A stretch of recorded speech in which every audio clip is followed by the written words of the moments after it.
pretties, come in, have a seat as we sip the tea of reality. My name's Autumn. And I'm Haley. And this is Don't You Know? After 2.5 months of not recording. Yeah, we definitely needed a break from the senseless murders and molestations, so we decided to do a nice, quiet little episode about haunted forests. Forest! Oh my god! Run, Forest, run! And you might want to run from these forests. Fuck, Forest, fuck! Forest did me dirty! All right, let's hop in the imagination airplane and go over to the Hoya Baciu Forest in Romania. Romania. Where is that on the map? Eastern Europe, I believe. Russia. Located in northwestern Romania, the Hoya Baciu Forest is known as the Bermuda Triangle of Romania because of strange disappearances that are said to have taken place there. For example, a shepherd would have disappeared with a flock of 200 sheep. A 5-year-old girl who had sunk into it and reappeared 5 years later without having aged. It's said that visitors often come away with a deep anguish and sense of having been constantly watched as they hiked through the forest. Locals tend not to venture there for fear of never finding their way out. Because it's located in Transylvania, the Hoya Baciu Forest is overshadowed by Dracula tourism. However, the forest boasts its own supernatural phenomenon and whispered legends. It covers 250 hectares and is known as Romania's Bermuda Triangle and the world's most haunted forest. That's real cool. I have very little interest of flying overseas, but there's definitely some places I would want to visit, and I think Transylvania would be one of them. I think it'd be pretty cool to hop on over there. Yeah, I'm good, but maybe one day. We can just read about it. Yeah. I'll just tell you stories about it. I don't know. I would like to go see it, but I also have I like my ground. I like my 2 feet on the ground. I don't even really like getting in the water. Not really. I'm a landlubber. Mom, we recently went on a trip, and our mom was very surprised that you went out on the pontoon. And then 20 minutes later, she looks at me and she goes, I'm really surprised you went on the pontoon. I was like, well, it's not the fact that we were inebriated with nothing, okay? We were definitely not inebriated with anything. Totally sober. Raw dog. 100% sober. Phobias. So, interesting, because both of our parents are sailors, but we don't like the water. Love hearing stories, though. But it would be interesting to go overseas. I don't know. I also think it would be super interesting to visit Japan. Oh, I definitely want to travel the world, but that's big dreams. Big dreams. First step, get a passport. Oh, yeah. That's pretty essential. Where is the next forest? The next forest? Well, we're still over here in Romania. Yeah, we're still talking about some of the most notable features is the strange vegetation. The trees do not grow straight up like other trees. Instead, they twist and spiral like a lover's hands left wanting, all in a clockwise direction. It is also known that it has its own dead zone, a circular barren patch of land. Both of these areas have been researched and tested extensively, but scientists have found no definitive answer for the peculiarities. Why did I use such a funky word? Because you needed for the oddities. Excuse me. Through the years, a myriad of different true stories will be told about what happens in the dense woodland. One such tale would be that of a male Bernia who claimed to have photographed a UFO in 1968. Check out the photos on our Instagram. What's that, Autumn? At Don't You Know Pod. Wonderful. Included. You have to include the Minnesotan accent. Oh, don't you know? Don't You Know Pod. Though this is certainly an eerie picture, it has since been debunked as a possible weather balloon. Classic misdirection. Hikers will often claim that they leave the forest with unexplainable scratches and bruises. Their trip accompanied... oh my god, we went on this really rigorous hike, and there was a lot of trees that kind of went everywhere, and we came out with scratches and bruises. Oh my! Scratches and bruises! It's like I'm so hardy and strong, I never get scratched or bruised randomly.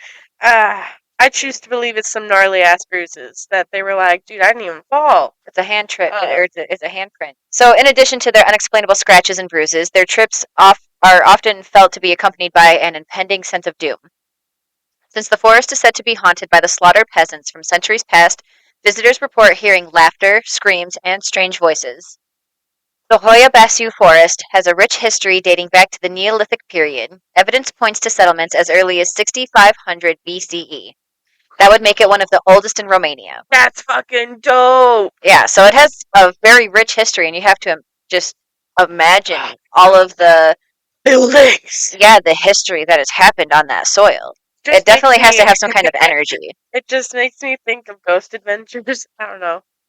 I just feel like they did a lot of castle episodes, and I just can hear Zach Baggin. This is a castle in Romania. I've never seen the show, so I'll take your word for it. Sorry. No, you're good. Just don't get the reference. Ah, that was one person out there. Well, then maybe one. There might Comment be if you one. do. With such a lengthy past, it's not hard to imagine why the forest is ripe with legends and mystery. Hauntingly beautiful, the forest is a one-of-a-kind destination, not just for spooky tours, but for the unique flora. If it's that damn old, I hope it is haunted. Then I would have absolutely no hope in the spiritual life if that wasn't haunted. It's the oldest fucking place. I don't know if I believe in ghosts, but I definitely believe in energies. Like if a lot of slaughter has happened there, I can believe that there's like some negative energy and that you can definitely get some haunting vibes. You know what I mean? Bro, my room? It has haunting My room? vibes. Me and fucking Benjamin over there? Yeah. My boyfriend did not believe in ghosts. Okay? I mean, there's definitely strange shit. Or didn't believe in that type of ghost. And I swear to God, he is so spooked. He's been like, bro, there's definitely something watching you. There's something. And I'm like, bro, I don't know. You get used to it, I guess. Just like, Bill, stay over there. I'm at Not this point, interested at in your this point, when I feel it, I'm just like, go the fuck away. Like, just you're irritating me already. Do you No one enjoy the invited show? you. Oh my god. Either climb in or shut up. Okay. Can I get a foot rub while you're down there? Don't touch my fucking feet. Well, I will deck you. I don't know how I'm gonna deck a ghost, but I will figure it the fuck out. they just put salt on You your can hand. surely hope. I will fucking deck you. A short distance away is the bustling city of Cluj-Napoca, giving tourists a chance to see the modern side of Romania and set base camp. One story I have found is from a woman who would like to remain anonymous that recounts her afternoon hiking through the forest.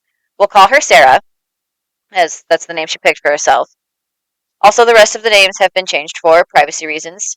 It's important to note that the group was looking for paranormal phenomena, so take the upcoming events as you will. Sarah says herself that she toggles back and forth between skepticism and belief. So here's her story.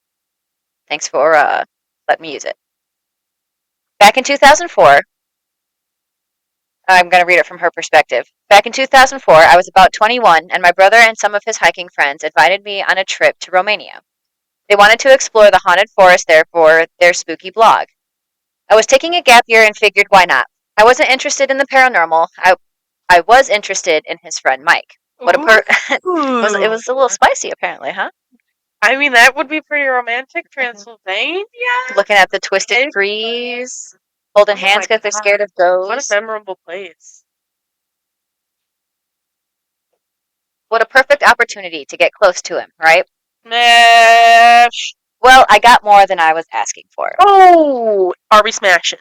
I don't know. We'll have to find out. Sorry. Keep listening. We hopped on a flight a week later and ended up in Cluj-Napoca. We set up with the tourist facility there and spent the night before heading out early in the morning. There were 5 of us: Chris, my brother, Mike, Alan, Lucy, and me. We were offered a guide, but my dumb brother insisted he was savvy enough to get us through a short hike. Fucking brothers. You'll see how wrong he was later. Funny, because we don't have brothers. I have one brother. Oh, you do? I do. That is I do have true. one brother. We don't need to explain that family line. Good luck! That's crazier than a Greek family tree. We gathered up snacks, water, and all of their ghost hunting equipment. I was not excited to carry the heavy backpack through unknown woods, but I tried to keep a chipper attitude to impress Mike. Anyway, we drove up to the forest and park.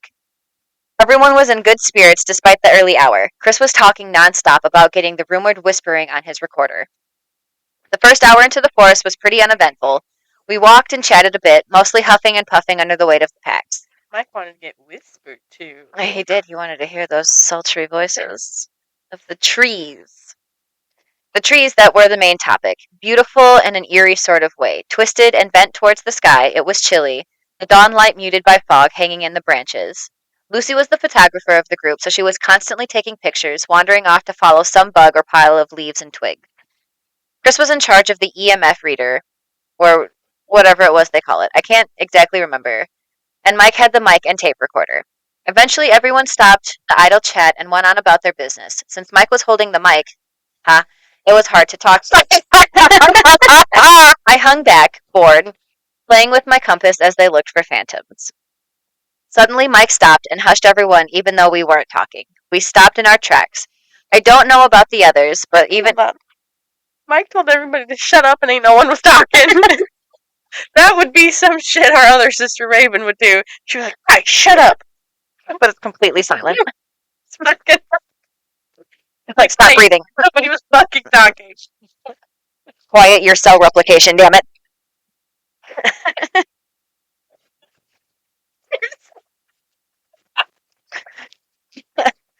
I don't know about the others, but I was even holding my breath, waiting for Mike to give permission to make noise. We stood there for a few. Mike's the boss.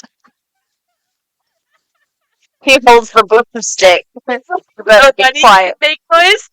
Now you can. We stood there for a few silent moments. I looked back down to my compass. The needle was lazily swinging back and forth between north and east. Chris muttered something like "holy shit" and sunk to his knees. I was.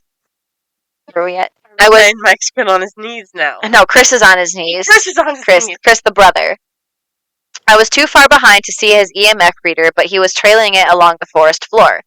I could faintly hear the beeps when he moved in Mike's direction. I looked around to Lucy, who was rapidly snapping pictures by the roll. She'd point it in several directions, exhaust the film roll, and pop in another one like she was Bruce Willis in any given action movie he's played.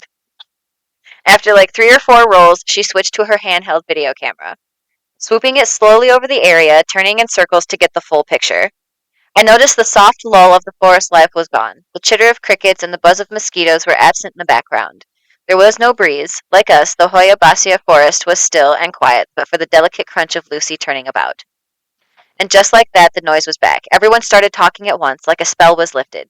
We all ran to each other, exclamations of our haunted experience echoing off the bent boughs of the trees.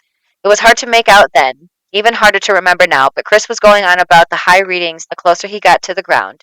Mike and Lucy were rewinding their devices to listen and watch the playback. We all huddled around Lucy's camera. There wasn't anything of note on the small screen. She said something about breaking down the frames and taking a closer look when she got to her computer. Mike unplugged his headset and we listened to his tape. That was the eeriest part of the evidence. It was hard to hear, but we all swore we could hear screams and sobs underneath the crackled distortion I mentioned. I mentioned my compass wigging out, but Chris, ever the big brother, said that could be because of deposits in the ground. I didn't want to argue in front of Mike, so I shrugged him off. Whatever. Big brothers. Am I right? We hiked for another hour without any strange happenings and then turned back around. The rest of the afternoon was full of excited chatter about going over the stills and the recordings, looking for anything to accompany the inexplicable 5 minutes in the forest. Now that I write it out, it seems silly. Maybe we all breathed in some mushroom spores and hallucinated for a hot second. That's a good theory. Either way, when we got back to the hotel room, Lucy and Mike set about hooking up their computers to upload their stuff. Lucy couldn't find a 24-hour photo to develop the film, and her video didn't show anything but dust motes and the shafts of sunlight. And that was disappointing. But Mike uploaded the recording and isolated the screams, and that was creepy. I remember the hairs on the back of my neck sticking up. Could it have been the mating call of some unseen bug? Yeah, maybe, but it sure did sound like screaming. I don't talk to Mike anymore, so I can't get the recording from him, even if he even still has it. There was a falling out between him and Chris, but that's not important. After we returned to Austria, Lucy had her film developed. There were some really good photos of the scenery, but nothing ghostly or creepy. All in all, it was a fun day with a spooky atmosphere. I honestly don't know if I believe one way or the other if the forest is haunted, but it does have a certain energy emitting from its twisted trees. So, that's the end. Thanks, Sarah, for letting me share your story on the pod, and hopefully you're listening and continue having a good day. If you are, you should follow us on all of our social media at Don't You Know Pod. make sure you check out our website, which At is Don't You Know. at don'tyouknow.com. That wasn't the end of the episode. I just want to make sure I get that promo in there. Self-promotion. Promotion is never shameful. The Devil's Tramping Grounds, North Carolina. So maybe this is one that we can, yeah, tiptoe over to. Tiptoe! I think I can finish that now. That is if you like camping, because it is a camping spot located in Harper's Crossroads near Bear Creek, North Carolina. All right. It's a camping spot located in Harper's Crossroads near Bear Creek, North Carolina. Local legend states that the barren circle within the grounds is where the devil tramps at night. Many visitors will claim that objects left within the circle will disappear overnight, that dogs will growl and keep their distance, and strange happenings occur to those brave enough to spend a night nearby. It's alleged that nothing has grown in the circle for more than 100 years. This is where the devil paces in circles as he schemes to bring his evil into the world. Oh, okay. You had me. You had me first. Or a second. Well, for 120 years, the legend has persisted, leading to one local journalist to spend the night there. He reported back that his night was largely uneventful. There would be no hazing from the Prince of Darkness on that night. The site is also known as a hangout for teens. Starting bonfires and sneaking beers, it may be that they are the culprits of the trampled vegetation, what little that does grow there. Because of the site's celebrity, science has been enticed to study the grounds. Other than slightly elevated levels of a few chemicals, there was nothing significant that would prevent flora from flourishing there. Despite this evidence, the lore lives on. Connoisseurs of creepiness will travel to the grounds for their own personal date with the devil. Whether they're spooking themselves or there really is a possession in the middle of the scrub brush and tall grass is up for debate. Tamara Owens, the owner of a 100-acre property where the tramping grounds are located, she confirms that tests have shown the soil to be neutral to salty but otherwise contains no harmful elements. She says that her father, Robert Bobby Dowd Jr., relished the energy the circle provided, but that she doesn't like to be around alone at night. There's no definitive answer as to why nothing grows within the circle, and since there is no explanation, there will be speculation. Gossip at Tea Time will have you hearing rumors such as the site was once used as a landing site for a UFO. Oh, Always back to the aliens, which have been confirmed real. nobody gave a fuck, but That's because I got a mortgage to pay. So unless they are adding to my income, I don't give a fuck. bro. They can have the leader. Others will whisper that witches used it for their magic. Even more scandalous, you'll find stories of it being a Native American battleground. Despite these assumptions, the Devil's Tramping Grounds remains a mystery. Records from the 1700s refer to the site as poisoned land. In 1852, a survey was taken describing this area as worthless. Ooh. Of course, without science agreeing on why, rumors will persist for years to come. If you visit, you can be sure to hear eerie noises, whispers, and the sounds of footsteps. Your compass won't work properly, and you may even have a ghostly encounter. Careful where you step. Some say the site is a portal between the dead and the living. You could lose your soul and pace with the devil for eternity. Ooh, that's intense. All right, it's just a circle, bro. Chill. Couldn't find any stories to share for this Devil's Tramping Grounds, so if you have one, email us at don'tyouknowpod@outlook.com and we'll share it on the next haunted episode. Plug. Again. Let us hop on over to the Dao Hill Forest in Kurseong, India. In West Bengal lies the Kurseong Dao Hill Station. Set in the picture-perfect mountain forest, this station is known for paranormal activity. It is considered to be the most haunted place in India, rife with mystery and ghostly encounters. Woodcutters in the area often report seeing a young headless boy. I must have meant boy. A young headless boy walking down Death Road and into the woods. Those who enter the forest will tell you that they feel as if they're being watched and followed by an unseen entity. Some have also reported seeing glowing red eyes in the dark, like mine after a heinous rip. Boom. Others will tell tales of an old woman clad in gray clothes wandering around. She disappears as they try to approach her, never responding to shouts or offers of aid. Nearby, there is a boys' school, which is said to be haunted as well. The locals believe the dark energies of the forest have seeped into the school. Students claim to hear phantom footsteps and heavy whispers at time when the school is scant in attendance. I didn't see any mention of a desolate circle within the forest, but I wouldn't be surprised if one turned up. Again, I couldn't find any personal stories for this one, so send yours in. Down in Mexico, the island of the Dolls is located in the Laguna de Tequila in the channels of the south of Mexico City. Phew, I hope you're good with your geography. The island's proprietor is Don Julian Santana Barrera. Legends are born from his reclusive lifestyle and eccentric hobby. Sometime in the late 1940s or early 1950s, Don Barrera was walking along the coast and discovered the bloated remains of a young girl. Along with the poor girl's body was her doll. Don retrieved the doll after the girl's remains were taken away and hung it on the tree branch in her memory. Ah, This is where it all started. After a while, this unfortunate incident, Don would sense a presence following him around the island. It called to him, pulled at him, demanded of him. The only way he knew how to satisfy it was to find more dolls to hand from the trees.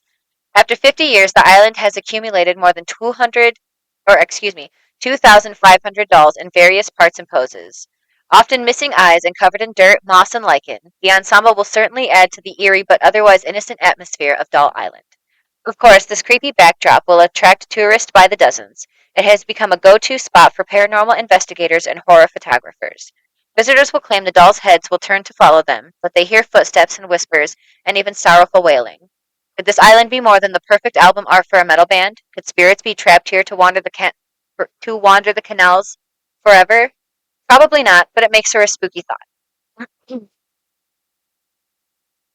And then back over the Atlantic there hippity hippity to the hoppity hop. forest of Brocéliande, France. The Knights of the Round Table regarded it as their headquarters. Following in the footsteps of Lancelot, Arthur and Guinevere, romance and adventure lurk among the trees of Brittany's largest forest, 7,000 hectares. Reality and imagination are entwined in the stories told about the wooded and often undulating landscapes. Take the Fountain of Barrington, for example. Spill a drop of water on its plinth and you'll cause a thunderstorm. That huge standing stone over there is the tomb of the wizard Merlin. While it's known for its legends, the forest of Brocéliande also boasts a remarkable biodiversity. Large mammals, notably deer and roebuck, live in these woods, along with squirrels, hedgehogs, and many species of birds. Whether shrouded in mist or glowing golden in the sun, and the forest changes color with the seasons. Light sculpts its thickets, dry heaths, and slopes of schists. It's a treat for the senses. From the greenwood to the clang of iron, Brocéliande is also the story of men who came here to exploit its natural resources. Former forges of the Piedmont huddled together in a harmonious cluster of houses and old stone workshops. Tales of this industrial past, or tales of this industrial past. Besides a lake stands the Chateau de Compe, something, transformed into a center for Arthurian legend. The half-open Porte de Secrets in Piedmont Abbey continues this magical excursion. Didn't really find a whole lot of stories about that, but I like the. Have you ever heard of the legend of King Arthur and the Knights of the Round Table and all of that? Oh, No. great story. Sorry. No, goody goody. But yeah, that's all I've got for you. On the forest? Yeah. Well, I have a sip of spookiness today, not of stupidity. I have not reread this, so hopefully it's a good one.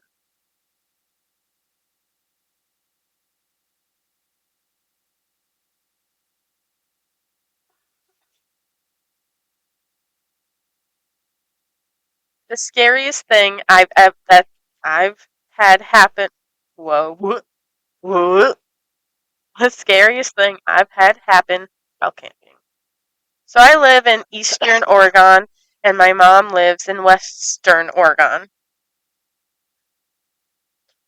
I went to visit her for the summer, and she was very outdoorsy, so I decided to take. Okay. Uh, so I went to visit her for the summer, and she was very outdoorsy, so we decided to take the 1 hour drive from her city to the coast. We ended up at this free campsite at the top of the hill. Huge foot, huge foothills of the coastal mountains, about 25-minute drive from the top of where the campsite is to the bottom where the main road was. And we were the only campers there. We relaxed for the rest of the night, made food, etc. A truck full of men